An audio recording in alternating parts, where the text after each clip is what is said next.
Illuminati card game was published in 1994. It has predicted events like 9/11.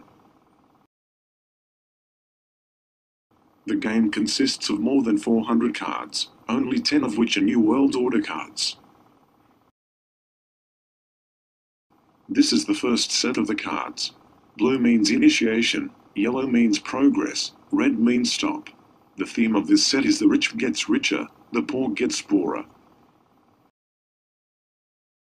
Indeed, we have been seeing these images in real life. This is the second set. Familiar? The theme of this set is violent resistance and suppression. I don't believe that people should be able to own guns. And the last set. We have not experienced these images yet. This set suggests that there will be first energy crisis, then World War III, and post-war anarchism. After all these events will be New World Order, as indicated by the final red card, peace in our time. Now, energy crisis may be imminent. First, the US and Europe imposed sanctions against Russia, which have been significantly affecting the oil production. As for the gas, Russia has cut the gas supply to Ukraine, and warned that the European countries will face gas cut-offs if they re-export the Russian gas to Ukraine. In fact, Russia has already cut gas exports to Poland before because Poland supplied the gas to Ukraine. And the Russian gas exports to some Central European countries are continuously declining. Second, the oil productions in the Middle Eastern countries are unstable. The US launched airstrikes against ISIS-controlled oil refineries, which of course will contribute to the imminent energy crisis. One should note that the amount of the oil controlled by ISIS is not small. And the US and its allies will continue to destroy more and more ISIS-controlled oil fields, rather than securing them.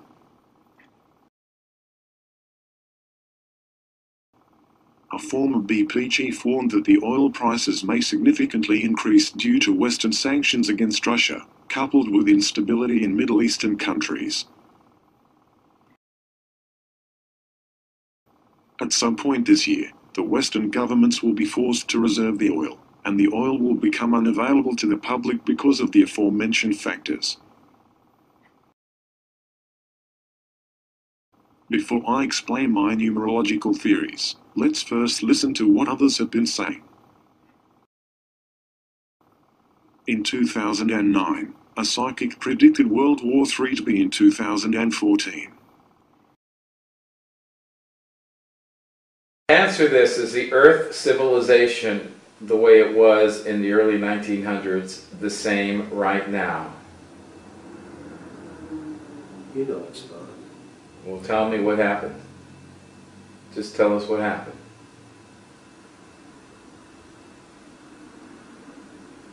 You don't have to feel the emotions.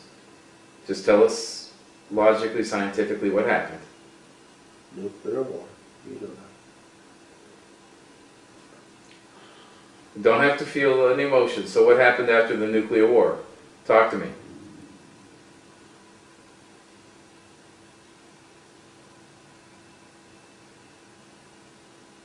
Everything was formed.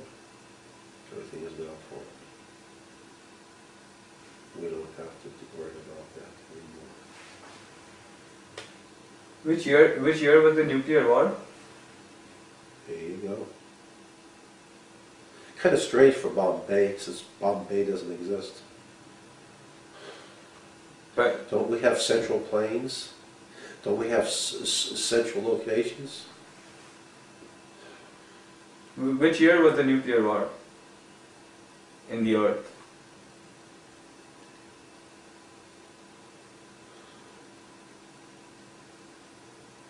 What was the year of the nuclear war?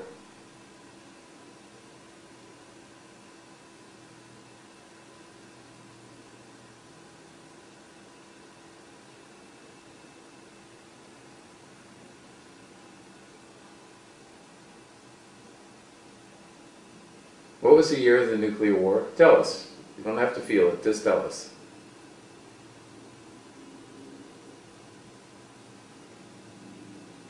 You don't have to feel the emotion, you can just tell us and talk to us. What was the year? Just tell us in words right now.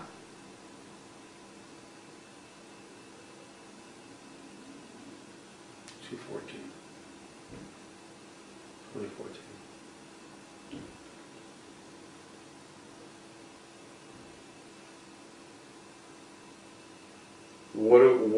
What's going on now? What are people doing right now?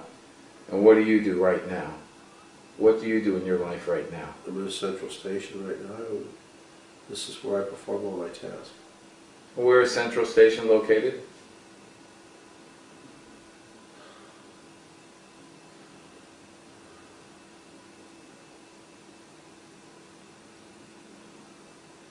Where is Central Station? Metro building. Metro Plaza.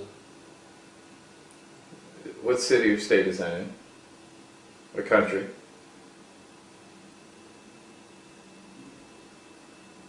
We're in sector 17.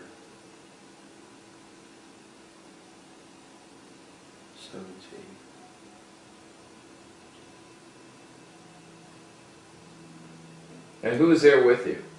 Who is there with you? Who's in the sector with you? All the technicians. Which country dropped the nuclear bomb on which country? Like, how did that happen in 2014? You just said in 2014 the nuclear war happened, right? How did that happen? What is the story?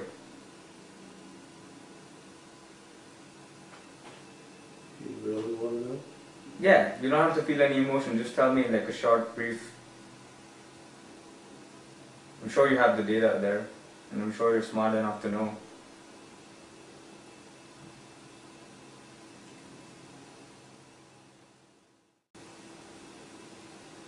Red China's a very dangerous country back then. Nobody took them seriously.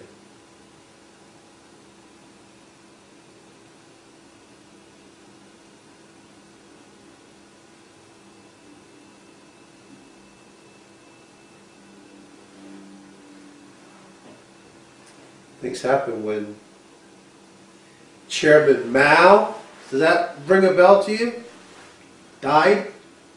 Who took over? Massive nuclear war. The word red mean anything to you? Note that the psychic predicted the fact that the world's focus is not on China.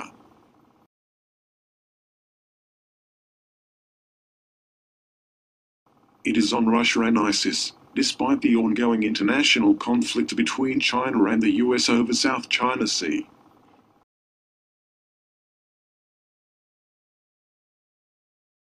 Impending scenario in which, like the domino effect, governments around the world of Islam, they will claim, are now going to fall. And the world of Islam is rising up now. And one-eyed Muslims, of course, are going to believe it. The world of Islam is now going to rise up, and all these governments are going to be swept away. And authentic governments representing the Muslim masses will now emerge. And therefore the Jews are going to have their throats cut. This is going to be the most dangerous moment in the entire life of the world of Jews. The media will portray it. If we don't do something, we will all be slaughtered by these Muslim fanatics. Yeah? I tell you, this will be drama worthy of Hollywood when it comes. Huh? They must be hating me now for revealing their secrets.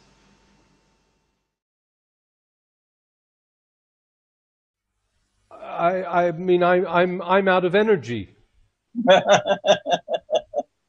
Well, I'm glad that our viewing audience in different parts of the world would have this opportunity for me to share with them my views on ISIS, which is a Zionist created entity. So you could deceive mankind and deceive the Muslims with a bogus caliphate. That the listening audience and viewing audience around the world would have a chance to understand the great war which is coming. And it is so sad that the world of Islamic scholarship speaks nothing about it. No, they don't even know about it. The great war is around the corner, it's coming. And our viewing audience would now know for the first time that the Great War or Armageddon or the Malhama will be fought for the mountain of gold. That's why it will be fought. The mountain of gold symbolizing the petrodollar monetary system that the Zionists need to maintain their control over the world. And that 99 out of every 100 will be killed, will be those who are fighting for the gold. Those who are fighting to preserve the monetary system, and those who are opposing the control of the Zionists over the monetary system. 2 o'clock, it's saying 2:05. It is saying a few minutes to 10. Well, you're right, I can read the Arab numbers, but it's backwards. That's right.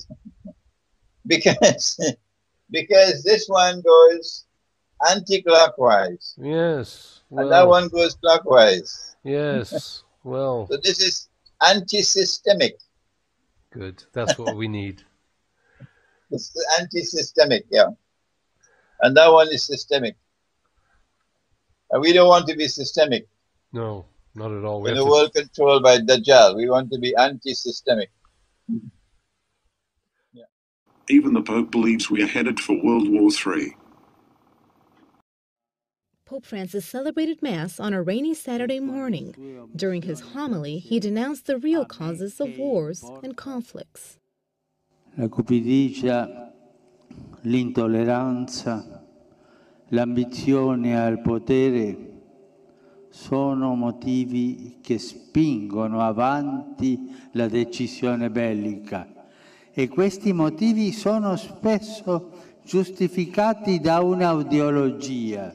L'ideologia è una giustificazione e quando non c'è un'ideologia c'è la risposta di Caino.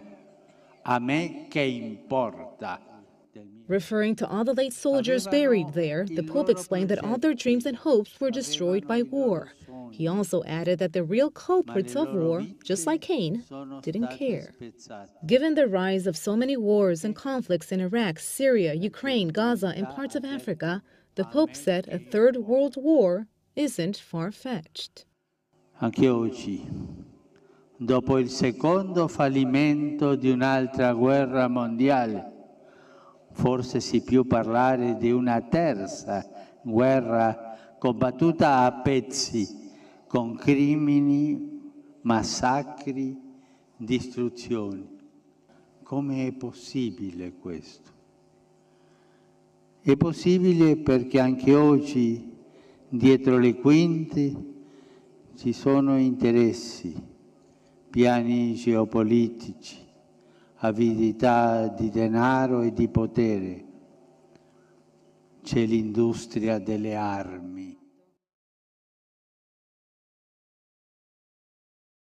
Right now, with the situation in ISIS, how do you break it down? What's your understanding of it? Well, world wars change worlds. And if you have a global agenda, then global problems allow you to offer global solutions. And if you look how the world was transformed by the First World War and the Second World War, the world was a completely different place after both of those wars. And the idea all along has been to have a third world war to complete the transformation into a global state with a world government and a world army dictating to the global population. And there was a letter, a controversial letter, because people dismiss it, but with the passage of events, it becomes more and more credible. And it was a letter written by a man called Albert Pike, who was a massive, massive Freemason in the United States in the 19th century. And it was to another Illuminati infamous character called Mazzini, Giuseppe Mazzini. And it detailed 3 world wars that would transform global society. And the first one described it in the terms that happened. The second one it described in terms that it happened. But, you know, you can say, well, it came to light later, so, you know, maybe they just put that in and faked the accuracy of the first 2 wars. So the credibility of what it said lies in what it said about the Third World War. And it talked about creating a conflict between the Muslim world and what it called political Zionism.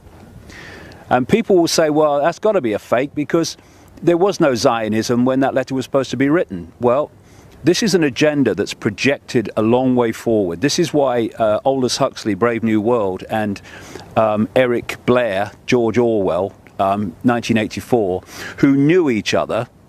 Huxley taught George Orwell French at Eton College, where the royals go, and they knew each other and they became friends. And from the same sources, not least the Fabian Society in Britain, they understood the projected agenda. And we're talking there in 1932 that Huxley's book was published, 1948 that Orwell's book was published, and they are describing the society that's unfolding today at that time.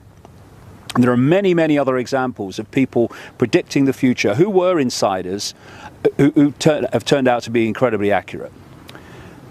So the idea that Albert Pike would know that this Zionist movement was coming and the establishment of Israel was coming is very credible when you look at the background evidence. And of course, Zionism was established not that long after this letter was supposed to be written. And so he was talking about the Muslim world being brought into a war with the political Zionism, what today we call Israel, and that this would, you know, in my terms, create a vortex that would draw in the world, in our terms, America, the European Union, NATO, into this war. And what you have now is a situation that this ISIS group has come out of nowhere, in effect, incredibly well armed, incredibly funded. I mean, I've seen figures like $2 billion at its disposal. And it's walking into towns in Iraq and taking them over. It's established itself at the key border crossings into Syria and into Jordan. And it's all happened really fast. And what the potential of this clearly is to do what Pike was talking about. Because the vortex David Knight mentioned is becoming prominent. More than 50 countries have joined the fight against ISIS. This now includes Russia and China.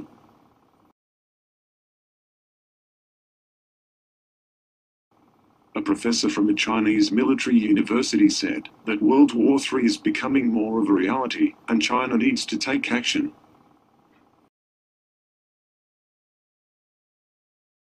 In addition, top financial experts agree that World War III is inevitable.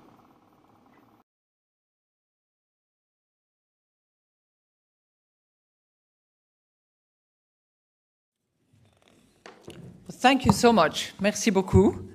As you can tell, I do as I'm told, and I thought I had to stand up at the time when my immediate predecessor would sit down, and clearly I failed. Good afternoon, and thank you very much for having me with you. I would like to thank the National Press Club, and especially President Angela Grilling-Keane, for not only inviting me to this prestigious venue, but essentially presenting the outline of what I want to talk to you about now. So it's as if we had prepared that together, which we have not. Now let me first of all, of course, begin by wishing you all a Happy New Year. I guess it's still time to do that, given that we are just exactly halfway through between our Western New Year and the Lunar New Year, which will loom in a few weeks' time. I think it's also appropriate to wish ourselves a Happy New Year, given what I would like to talk to you about, which has to do with the global economy and what we should expect for 2014. Now I'm going to test you numerology skills by asking you to think about the magic 7. Okay? Most of you will know that 7 is quite a number in all sorts of themes, religions, and I'm sure that you can compress numbers as well. So, if we think about 2014, all right, I'm just giving you 2014, you drop the 0, 14, 2 times 7. Okay, that's just by way of example, and we're going to carry on. So 2014 will be a milestone and hopefully a magic year in many respects. It will mark the 100th anniversary of the First World War back in 1914. It will mark the 70th anniversary, drop the 0, 7, of the Bretton Woods Conference that actually gave birth to the IMF. And it will be the 25th anniversary of the fall of the Berlin Wall. 25th. Okay. It will also mark the 7th anniversary of the financial market jitters that quickly turned into the greatest global economic calamity since the Great Depression. The crisis still lingers. Yet, optimism is in the air.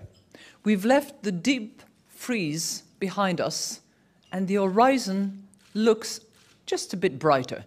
So my hope and my wish for 2014 is that after those 7 miserable years, weak and fragile, we have 7 strong years. Now, I don't know whether the G7 will have anything to do with it, or whether it will be the G20. I certainly hope that the IMF will have something to do with it. Now, is this wishful thinking?